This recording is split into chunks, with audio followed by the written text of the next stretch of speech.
kuwera maoko kosa Mwari vachisika nyika vachitanga kuita zvinhu kwakusina munhu vanhu vasati vasikwa mukaverenga Bible rako kuna Genesis richitanga Mwari aizvipiga ega aiti akapedza kusika aiti this is good akapedza kusika this is good in other words kutaura kwemazuva ano aigona kuti ndakwatura pandarova andakapedza Mwari aizvimotivheta ega akapedza kuita chinobva this is good icho yes so there are times you need to encourage yourself enda pamira nongedzera kudzata blaza ane nharo blaza anopisa izvozvo zvinodiwa life. Be a number one supporter of your life. Be a number one supporter of yourself.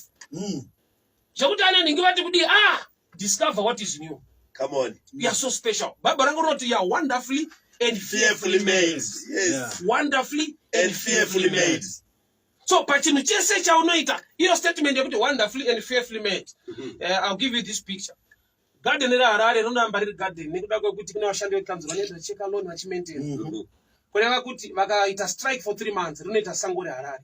So statement purpose garden pakaitwa strike yajango which means statement yekuti wonderfully and fearfully made. That wonder and fearfully made ino maintain wanewe. Learn to improve yourself. Learn to improve yourself.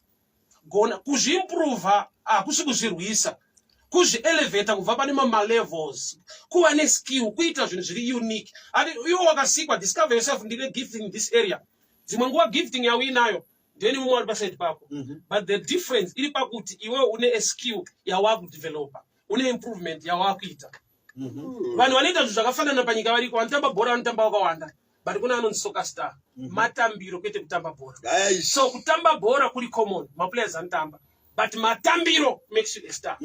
Zvinobva by dedication, discipline, and improving yourself. Come on. Usangoti can I be gifted to God to make a way? In that way, what are you doing? Improve yourself. Yes. Jibe time.